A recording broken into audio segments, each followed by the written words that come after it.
Well, hey, Biker Trash here, doing something I've never done before. I'm going to be doing a Let's Build.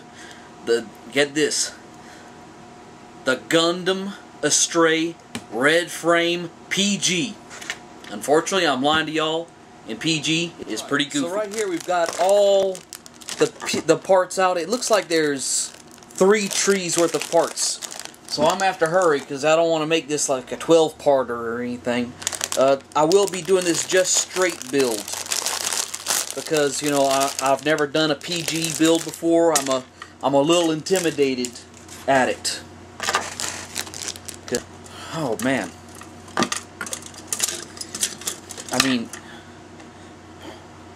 4 trees apart. So I'm gonna have to, you know, catch my breath here and just think about how I'm gonna do this, because I'll tell you, the most I've ever done is a master grade. And a PG grade is a whole new experience for me. That's this puppy right here. So we're just going to go ahead and just cut that out.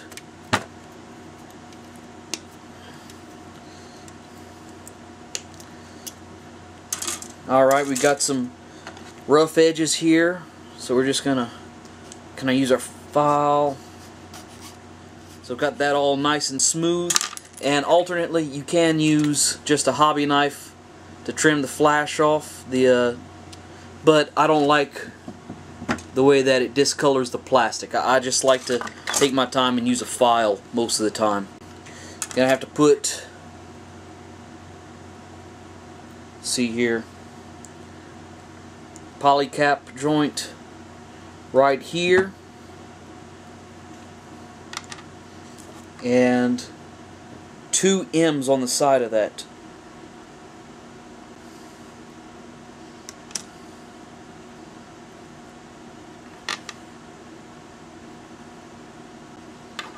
So we got the 3 poly caps in there. Next thing we're going to need is B15. So we're just going to go ahead and get that out here. And anyway, I just like to apologize to everybody who actually might have thought this really was the perfect grade red frame. I know it just came out, and there is actually a Let's Build I've been watching on it, but I don't know, I just can't see spending the money that a perfect grade costs. It's like just slightly expensive, and even though I spend a regrettable amount on models and toys, I just can't seem to bring myself to actually spend what a perfect grade costs. I look at the dollar signs and it's like, oh, it's so nice, but it's so expensive. I mean, and then someone sent me something possibly worse. I forget the name of it. It was God something or other, Soul of Kojoken or something or other that Bandai makes, but it comes pre-built and it looks awesome. And then I saw it was like $300 and I'm like, ugh, can't do. Do want, am not buying. And this is gonna come up underneath right here. Really though, if I was going to get one of the serious Astrays, I really want the blue frame 2nd L, because that thing just looks awesome. Then that piece is just going to slip on the front of there and all peg in, all nice and prettified looking. So now you got the front of the chest there.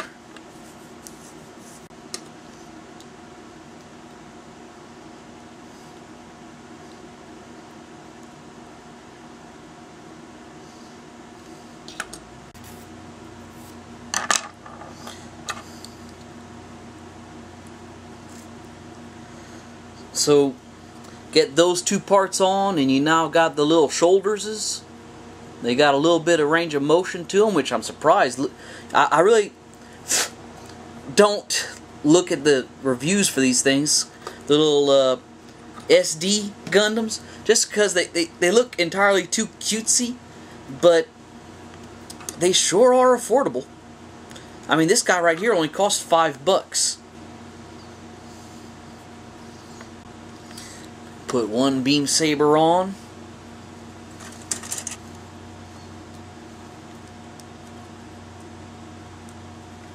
Put the other beam saber on, and pretty good sized beam sabers considering the size of this thing. And that's going to go on the back like that right there. Now we're going to start on this guy's head. And what a head it is. Alright, and there we have the core of the head, I guess. And even though I don't usually use stickers, for this guy I think I'm going to make an exception. Just because I don't think I'm going to be painting this guy for a while yet. And there we got the eyes on it. Then we put the bottom half of the head with the Jay Leno chin on. See, next we're going to need a polycap. This looks like number PCL. Yeah, number L. Let me make sense of that. Yes, I'd like number Q. This is brought to you by the letter 5. 5 is a letter. 5 is a number, not a letter. Did you just call me Kermit the Frog? I'm so high right now. While I'm sitting here messing with these little pieces, I figure I'm going to tell y'all a little joke just to kind of pass the time and entertain you poor folks who are forced to watch me in my building of this thing. Because I am twisting y'all's arm right now. You may not realize it, but I'm there and I'm just twisting. I'm like, don't click away. Don't click away. So anyway,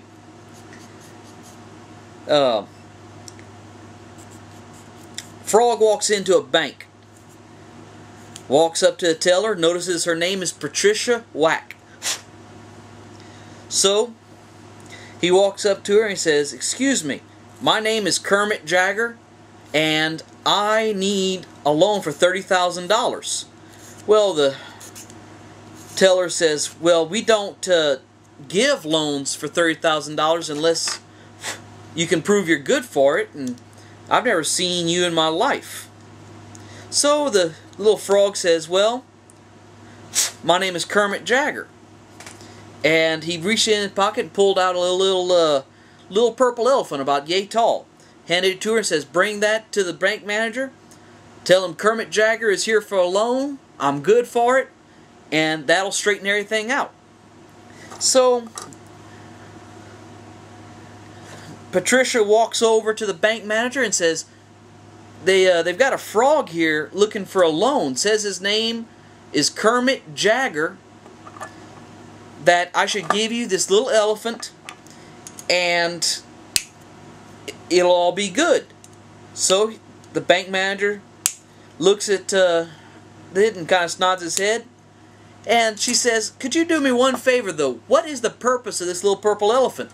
The bank manager looked her in the eye and says, "Well, that's a knick-knack, paddywhack. Give the frog a loan. His old man's a rolling stone."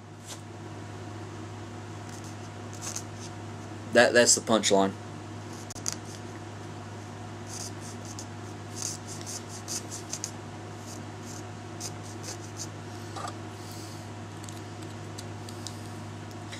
Good Lord, look at the size of this melon.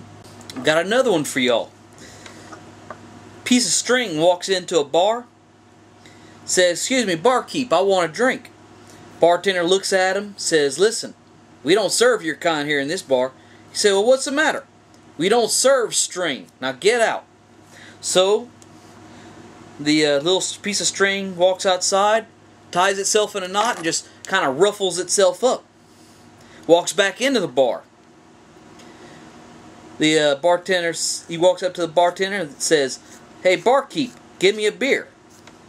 And the bartender says, "Hey, ain't you the same piece of string that was just in here a minute ago?" The string looks at him and says, "Nope, I'm afraid not."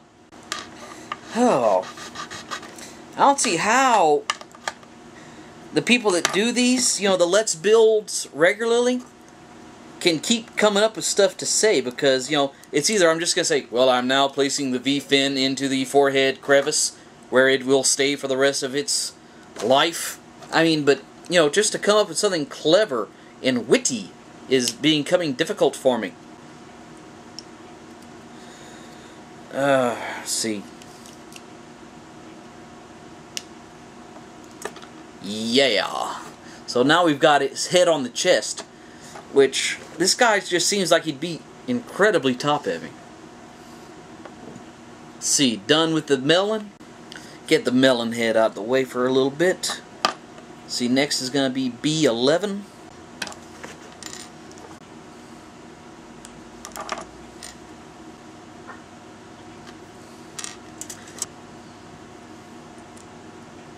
Let's see now. One thing that's really surprising me as I'm putting this thing together is just how much detail there actually is in this thing. I mean, I said I wasn't going to paint the thing, but now I'm starting to wonder if I won't, you know, take it back apart and actually spend some time on this thing, because, I mean, it would actually look pretty interesting, I think. I mean, it's not going to, you know, hold a candle like my 178 or anything, but still, it's, you know, it's cute. Oh, it's got an elbow! Sweet. I think that's an elbow. It's in the general area where an elbow should be. I guess, as long as you're going by the proportions of the chest and not the head.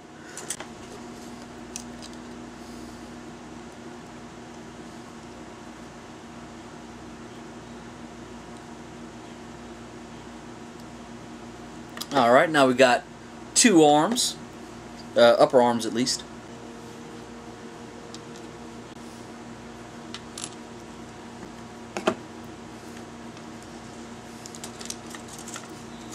I'm just going to go ahead and zoom in here a little bit and just put together the forearm.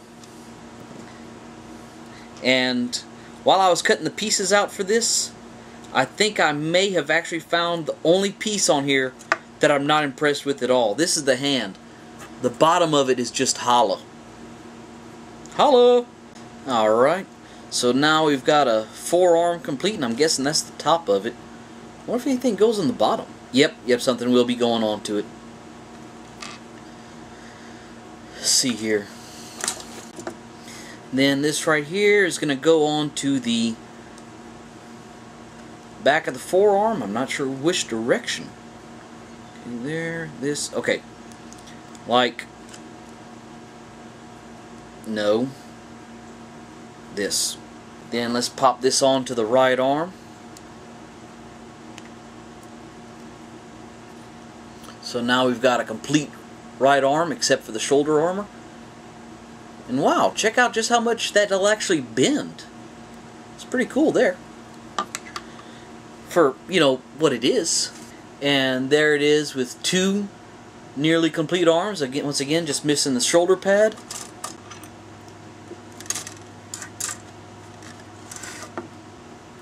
So just going to put the back end of this shoulder on. Then slide. Ooh, I might be on the wrong shoulder. Anyway, let's go ahead and get the other one. And now we've got, oh yeah, this is starting to look like a Gundam now. Put this aside, see what step 4 is. Step 4 is put everything on, which I've already done. See, I knew I was advanced. Alright. Let's see here. Step 5, since we're skipping along here, is going to be building what looks like the waist. Let's see here. Got some stickers goes on this piece. This sticker right here looks like it's going to go right here.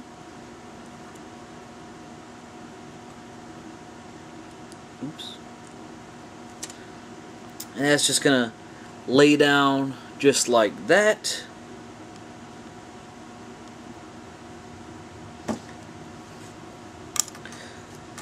Then we're going to take the other sticker, pulls it off, and it's gonna go in the same spot on the opposite side. You know, I would have liked to have mixed it up a little bit, been you know, like a surprise somewhere, but probably none of y'all was surprised by that. I know I wasn't. See, sometimes I think stickers should just go where they don't normally, you wouldn't think to put that there, and then it's like, wow, I never would have thought to put that there. Yeah, that's why I don't like stickers. I hate messing with them so much. It's unreal.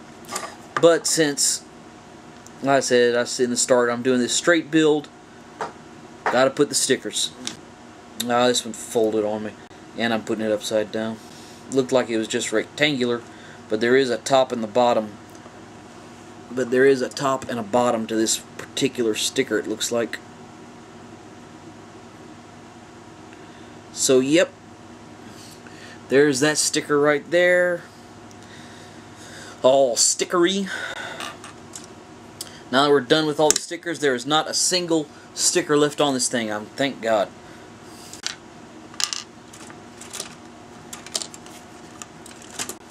So we're going to put these big old poly caps right up in here. I'm figuring these are the hips.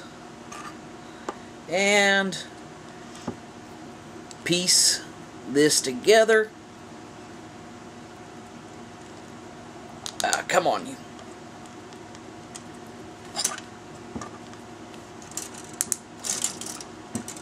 Ooh, this ain't coming back apart. Alright. So then we got the hips is right there. Just going to go ahead and probably skip ahead a couple steps and put this in there since we are advanced. This is the advanced SD Gundam course right here. We ain't waiting for the instructions to tell us to do nothing.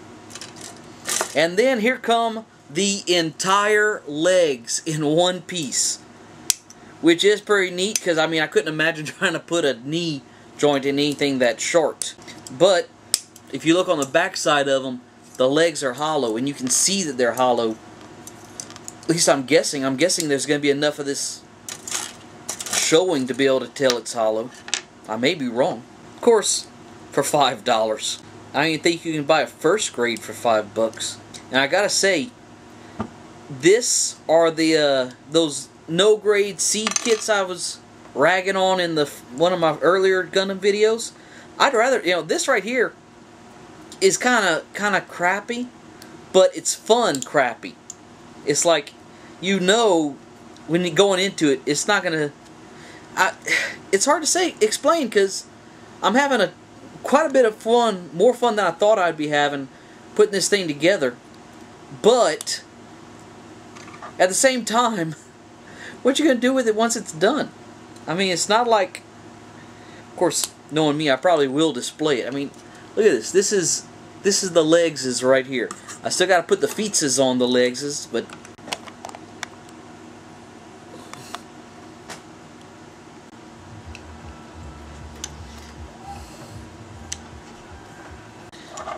so here we have him more or less complete. I still have to, I think the only part still on a tree is his shield and his sword.